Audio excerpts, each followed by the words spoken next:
Hey y'all, still here from Homestead. So today I wanted to talk a little bit again about fodder and cockatoos. I've been having problems with mold in my fodder, and I hear a lot of people have that problem as well. And there's a lot of different ways to do your fodder. So I'm going to show you a way that I'm experimenting with mine right now. I want to apologize in advance. Cusco the cockatoo loves to compete for attention, so I'm going to try to make this video super quick and hopefully he won't be too bad. But I'm going to show you the ones that I started the other day. So these are the sunflowers that I started the other day. They're looking pretty good. I only soaked them for about 12 hours before putting them in the soil. And then I've got more ready to go today. What I do is, I have a container here. I have 2 little cups. And I set it on top of that container for right now to catch the water. My brother is actually working on a holder for me. And what that's going to do is, it's going to, well, right here. See, say hello. Where'd you go? Are you hiding? No, he's being shy. So I have a fodder tray.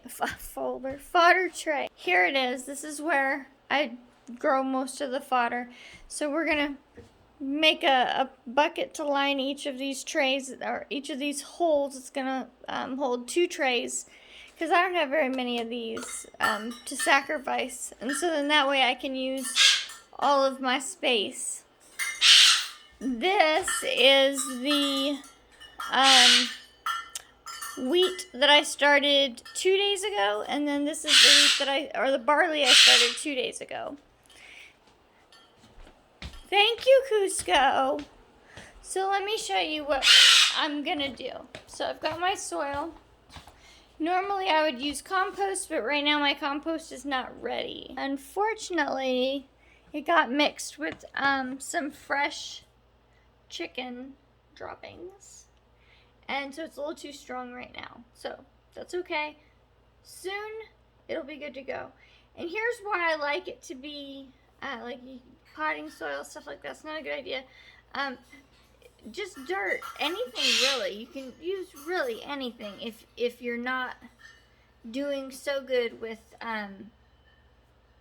strictly no soil. I know a lot of us have problems with mold that way. So, if you use just plain dirt, like this, and just a tiny bit, you're going to grow. All the roots are still going to be thick. You're still going to have a tall, amount of grass, whether it be wheat, barley, or your sunflowers, whatever you're growing. You can take that out and put the whole thing out there with the chickens, or whatever you're feeding it to, and they're just going to scratch that dirt right back into their run, or if they're free range.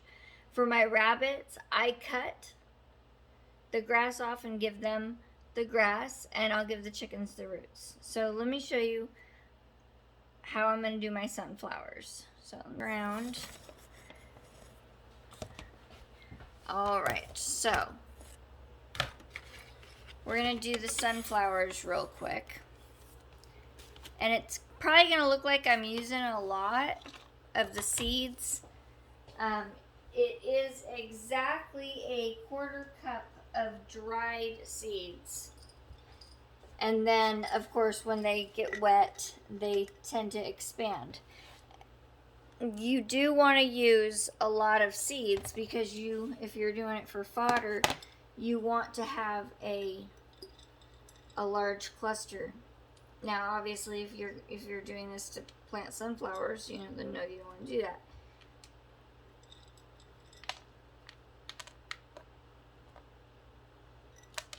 And by the way, I cannot recommend these jars anymore. They are the most convenient jars. You can sprout just about anything in them. You can see that a lot of these are already starting to sprout. So that's real good. our cockatoo loves sunflowers, so anytime he sees me doing this stuff with him, he's like, "What are you doing to my nummies?" And I've tried to feed him some sunflower sprouts, and he's not having it. He's not about it, he's not about it.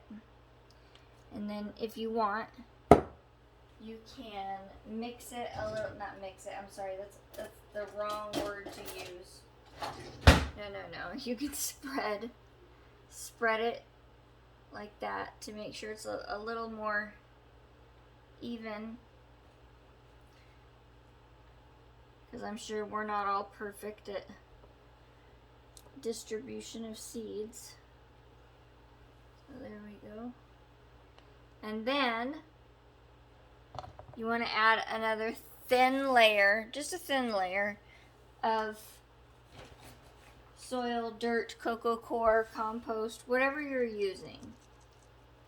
Doesn't have to be perfect, just a thin layer. You don't want it to be thick. Number one, it's not going to matter how thick it is because it's going to go out within a couple days anyway. And then you also don't want to make it harder for the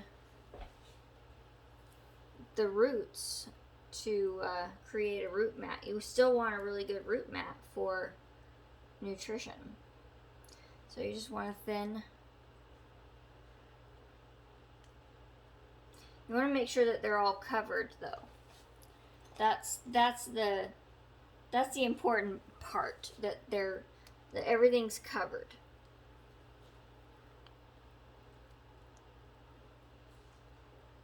There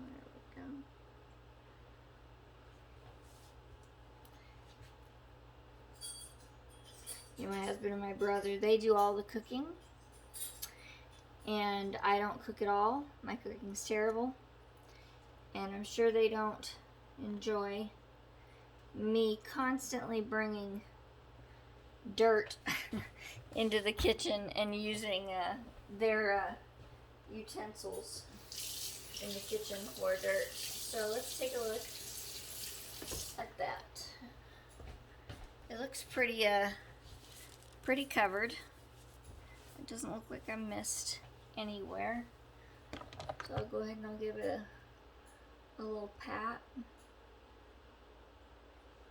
When you do fodder without soil and it's just, water and soaking, a lot of the time you do better if you cover it, with a towel or something, because they germinate better in the dark. So this is going to help you, in this regard. Then we'll go ahead and give it some water. Not much. You don't want to give too much. Just a little bit.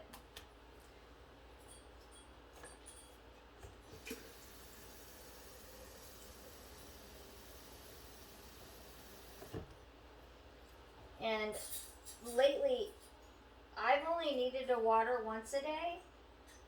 I keep it inside, as you saw in my sunroom solarium. If it's outside, it might be different since it's so wet here. I might not need to do it every day. If you're in a dry place, you may have to do it more. And it's good and watered. And that's done. Your sunflower seeds are done.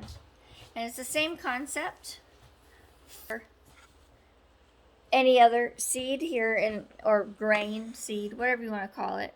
I'm about ready to do some wheat berries and some barley as well. And we'll see how it turns out. I mean, so far it's been pretty great. I'm really happy with the results so far. I've said that before about other ways to do fodder and then bumped into issues like mold. And I know some people say mold's not that big a deal. Just cut it out. I'm not that person. I can't do that. I won't do that. So if it's something like that, I'll move on to find a new way around it instead of trying to cut the mold out. Because what if I cut it out, or I think I cut it out, and I feed that to my rabbits, and then my rabbits get sick. Our rabbits are pets. Here, let me show you. My husband built an entertainer hutch for both of our boys. So, I mean, they're our babies. We love them with all our heart, so can't feed them mold. And you shouldn't either. And it's the same thing with the chickens. A lot of people say, oh, they'll eat anything. They can eat, mold and this and that, and they eat old leftovers. And yes, leftovers, sure, expired perhaps, but spoiled or moldy, no. So if you have problems with mold in your fodder, try this way. If you're not having any of those problems, that's awesome, because I'm still going to be working towards being able to feed the fodder without the dirt.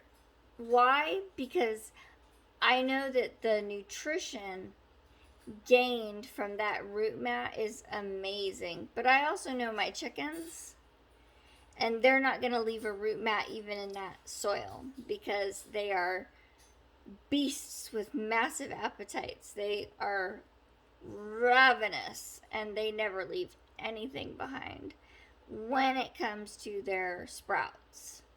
So anyways, that's what I'm trying out right now for my fodder. I just started a week ago. I want to say it was a week ago.